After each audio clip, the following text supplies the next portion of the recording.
is Katie Chambers.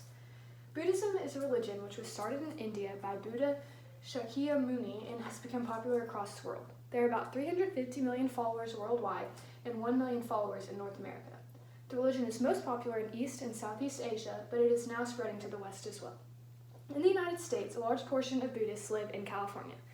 Buddhists embrace karma, reincarnation, and dharma.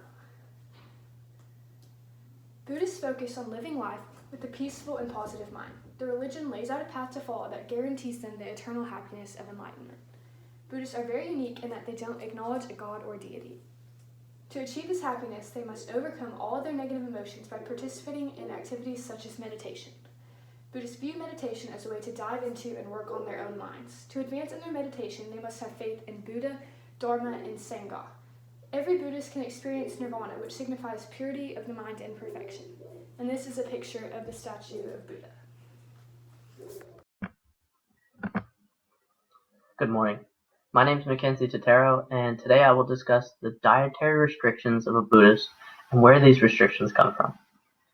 As Katie previously pointed out, the Buddhist religion involves the idea that people can achieve nirvana.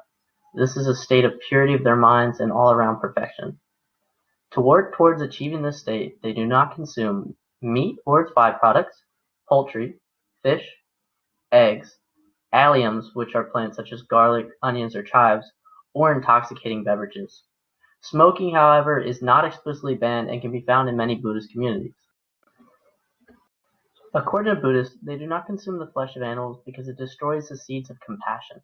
This would lead them away from the path of achieving nirvana. The teachings of the karuna, which is compassion, and karma guide their beliefs in this.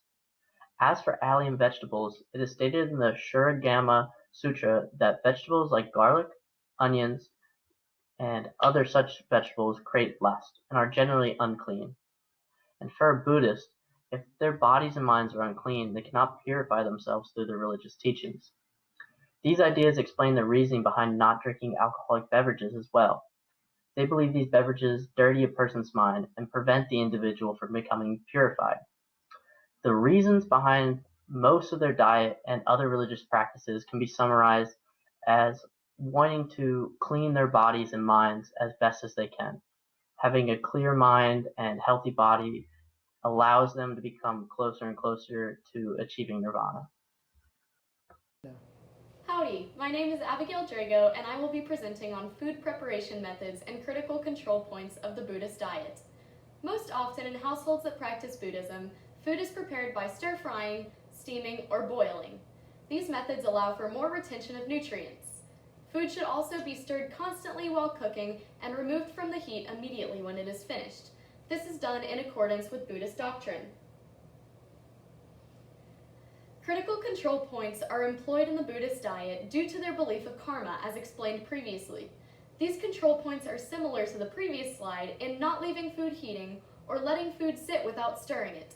These regulations are due to rapid bacterial growth compromising the meal. Also, any addition of the 5 pungent foods automatically compromises any meal being prepared. Hi, I'm Macy Thurman, and I'm going to be discussing the first meals of the day for our group assignment, which is for a person who practices the Buddhist religion. So to begin with, as you can see on the screen, we're going to begin with breakfast with a very typical meal that any of us could eat at home, only this recipe here has been modified to fit the dietary restrictions of somebody practicing Buddhism. So this recipe is egg-free and dairy-free. And while Buddhists' main thing is to avoid meat, this one does just go ahead and eliminate eggs and dairies so that there's no question.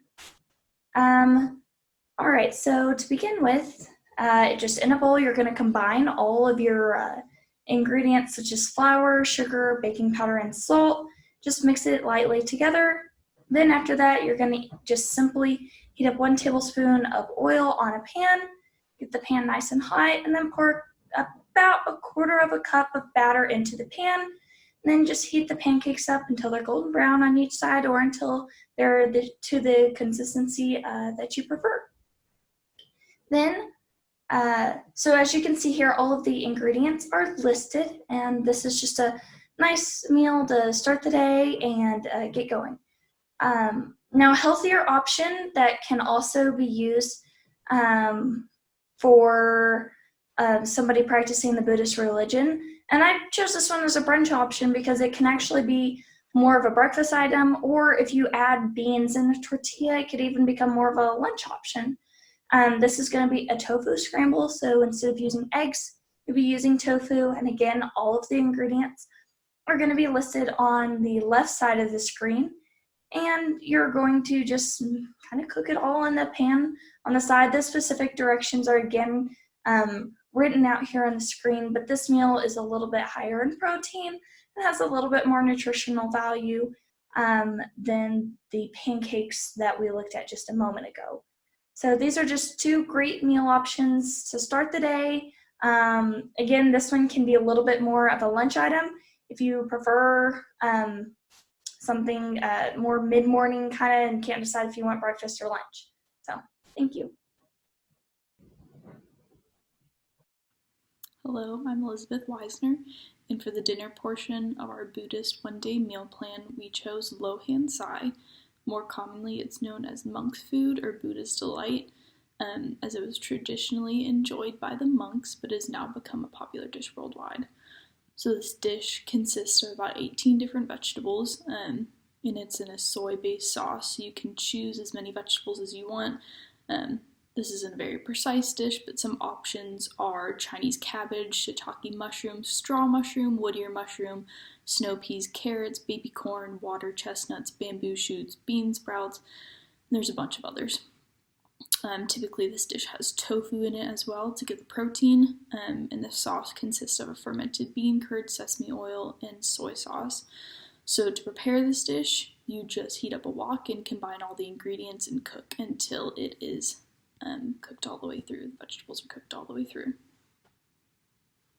For the snacks, we chose steamed vegetable dumplings, grilled vegetables, assorted nuts, and stir-fried tofu. These are easy snacks to whip together and all fall under the Buddhist dietary restrictions.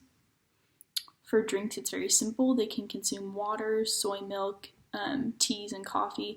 Teas are very popular as they're seen as spiritual, and soy milk is a good alternative to dairy products.